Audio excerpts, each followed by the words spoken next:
Hello, everyone. Welcome back. I'm Raza Rumi, and I'm going to talk today about the recently held Shanghai Cooperation Organization Summit, which obviously has created once again difficulties for India.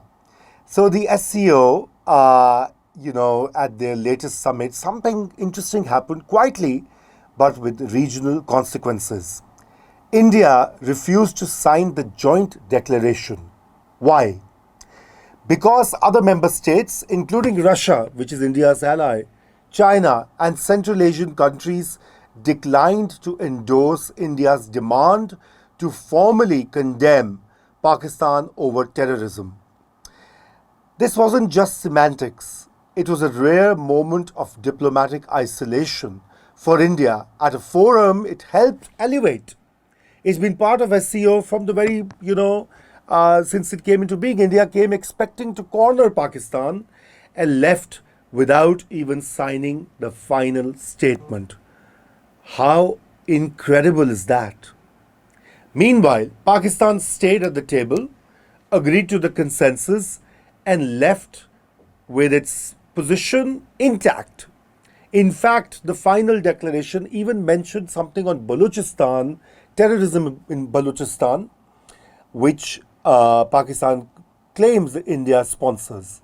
Now, this shows something deeper. India's foreign policy narrative, particularly on Pakistan, is no longer being echoed by key regional players. And Pakistan, without loud rhetoric or spectacle, has quietly pulled off a diplomatic reset. Now, let's not forget, to be fair, India is a bigger country, far more a bigger economy, and of course, it's a regional power. But let's remember what the SCO is. This is not a symbolic gathering, it's a strategic platform encompassing over 40% of the world's population and includes heavyweights like China and Russia. It's built on principles of regional cooperation, dialogue, and non interference. Now, it's a regional platform because, the world power system is shaping up, and groups like SCO will play a very important role in the future. Now, India's attempt to use it as a venue to isolate Pakistan misread the room. I personally think India should work on its status as a regional global power, but instead of being focused on Pakistan. So, some reactions were clear through silence. For instance, Russia, a long-time Indian partner, refused to support the proposed language. China, which of course has very deep ties with Pakistan militarily and through the China-Pakistan Economic Corridor or CPEC, stood firm on its position of neutrality. Even countries like Uzbekistan and Kazakhstan opted for maintaining consensus rather than wading into bilateral disputes. No one, not even India's allies in the group, was willing to disrupt the cooperative spirit of the SCO for the sake of New Delhi's agenda. Now, this is the same with SARC, the South Asian Regional Cooperation, where India-Pakistan bilateral rivalry has virtually rendered that organization ineffective. It hasn't met in years, and it is of no value because the bilateral dispute takes the cake. Now, Pakistan seems to have played a quiet, effective hand. Since the political turmoil and economic crises of 2022, and even before, many expected Pakistan to recede on the diplomatic stage. In fact, India's stated policies to isolate Pakistan globally. Instead, Islamabad has used the last 2 years to recalibrate. It has restructured its IMF engagement, and despite India's pressure on the IMF in the recent standoff, the IMF gave money to Pakistan. It has stabilized relations with key Gulf countries like Saudi Arabia and the United Arab Emirates. It has deepened ties with China and opened cautious back channels with the United States under both Biden and the Trump camps. And let's not forget, Pakistan has also re-engaged the UN system, winning elections to three important bodies, including the Human Rights Council, the Commission on the Status of Women, and these are competitive wins requiring multilateral lobbying, quiet diplomacy, and of course political capital, which many people would think Pakistan, an economically dependent country, always running around to save its foreign exchange, would achieve that. And in the midst of all this, recently came a very surprise development. Donald Trump, the President of the United States, met with Pakistan's Army Chief General Asim Munir. Now, this is the same Field Marshal, now he's Field Marshal, whom India considers as kind of enemy number one and has been blaming him for sponsoring terrorism, alleging all over the world. Now, symbolism matters. That meeting signaled, at the very least, that Washington's door to Rawalpindi, which is the place of general headquarters, and the relationship between them is not only intact but is growing. Now, obviously, both Pakistan and the US have a very transactional relationship, but it matters. So where has India gone wrong? And within India, if you look at the newspapers, and many sane voices say there are problems with the foreign policy. One is the overextension of domestic politics into foreign policy. The Modi government's muscular nationalism plays well at home, gets him votes, cheers by the people, but on the global stage, it creates friction because other countries may not be buying that nationalism right away. From the treatment of Kashmir to farmers' protests and the public embrace of Hindutva rhetoric and the attacks in Canada and the Gulf, India's foreign policy is increasingly seen as confrontational and rigid. Canada has actually blamed India for assassinating a Sikh leader on Canadian soil. There was a similar plot in the United States. Now, both these things have come from the official sources. Of course, inquiries may prove otherwise, I don't know. But it's a serious thing where, Western governments accuse India of actually doing that overseas. It's not done. Similarly, in multilateral settings where India once used forums like BRICS, non-aligned movement, and SCO to build influence, it is now seen at times as a disruptive force. India's walkout at the SCO is part of a pattern. When others don't follow its narrative, it disengages rather than compromises.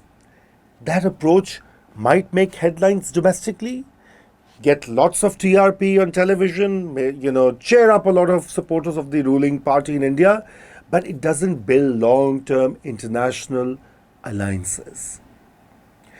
Pakistan, for its part, has avoided the temptation to overreach.